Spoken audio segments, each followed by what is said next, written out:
नमस्कार मंडळी, स्वागत आहे तुमचं माझ्या आजच्या एका नवीन ब्लॉगमध्ये। तर आज मी मस्त असे पोटॅटो स्माइलीज बनवणार आहे। त्यासाठी मी इथे बटाटे उकडून घेतलेले आहेत। आधी 4 ते 5 बटाटे छोटे होते, त्यामुळे मी 4 ते 5 बटाटे घेतलेले आहेत। मोठे असतील तर तुम्ही 2 किंवा 3 बटाटे घेऊ शकता, किंवा तुमच्या हिशोबाने म्हणजे जशी माणसं असतील त्या हिशोबाने तुम्ही वाढवू शकता।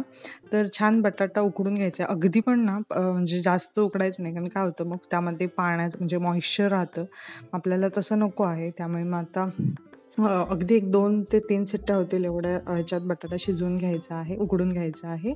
त्यानंतर ना त्याची सालं काढून घेऊन असं छान त्याला आपल्याला किसून घ्यायचा आहे बटाटा, किंवा स्मॅश पण करू शकता। मी ते छान किसून घेतलं, म्हणजे काय होतं की गाठी राहत नाही, छान किसला जातो आणि छान म्हणजे असं पिठासारखं होतं त्याचं।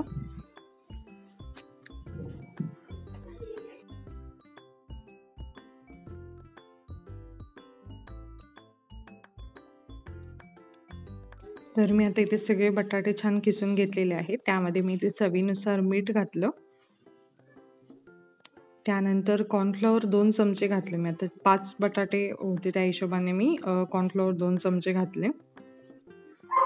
त्यानंतर चिली फ्लेक्स घातले थोडे त्यामध्ये, आणि आता ह्याचं आपल्याला डो तयार करून घ्यायचा आहे, म्हणजे मळून असा घट्ट गोळा तयार करून घ्यायचा आहे।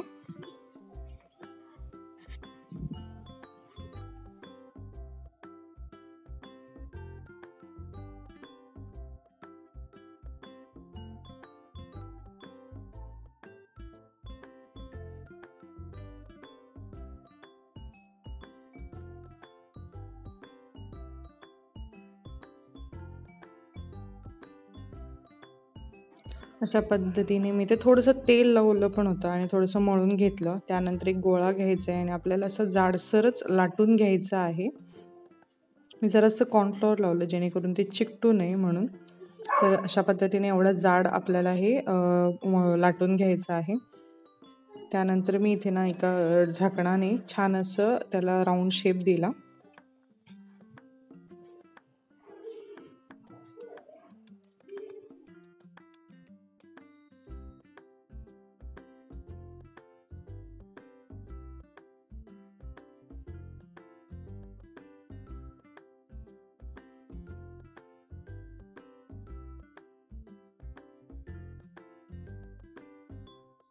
त्यानंतर त्याचं एक्सेस जे पीठ होतं राहिलेलं एक्स्ट्राचं ते काढलं मी, आणि आता इथे ना त्याचे डोळे छान असं म्हणजे आपल्याकडे आईस्क्रीमच्या काड्या वगैरे असतात ना, तर त्या काडीने मी असे छान त्याला शेप म्हणजे हे देत आहेत डोळे वगैरे त्याचं।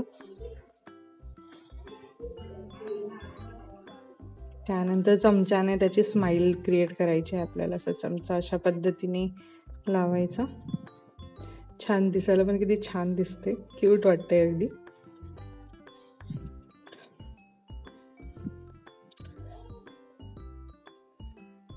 पाहू शकताय परफेक्ट शेप तयार झालेला आहे। त्यानंतर मी एका प्लेटमध्ये घालून हे आता ना डिफ्रीज करून घेणार आहे। एक 15-20 मिनटं तरी डिफ्रीजरला आपल्याला ठेवायचं आहे। त्यामुळे काय होतं की जेव्हा आपण फ्राय करतो ना, तेव्हा ते असं चिकटत नाही, किंवा असं म्हणजे तेल जास्त घेत नाही। त्यामुळे आपल्याला छान डिफ्रीज करून घ्यायचं आहे। त्यानंतर इथे तेल गरम झालं, अर्ध्या तासानंतर मी छान ते तळून वगैरे घेतलं डिफ्रीजमधनं काढून।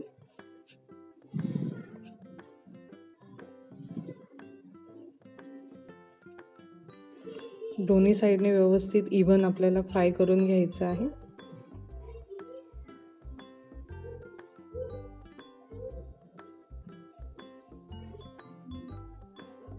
हे फ्राय होतंय ना, तोपर्यंत मी असे नगेट्स पण बनवून घेतले होते। म्हटलं एकसारख्या शेपपेक्षा थोडं वेगळं पण करूया। तर इथे माझे स्माइली छान भाजून झालेले होते। मी मस्त असे त्याला ग्रीन चटणी आणि टोमॅटो सॉस बरोबर सर्व केलं। इव्हनिंग स्नॅक म्हणून खूप छान आहे, आणि लहान मुलांना द्यायला तर अगदीच मस्त। मी अद्वैतसाठी बनवलं होतं स्पेशली। अद्वैत, हे तुझ्यासाठी खाऊ, खा।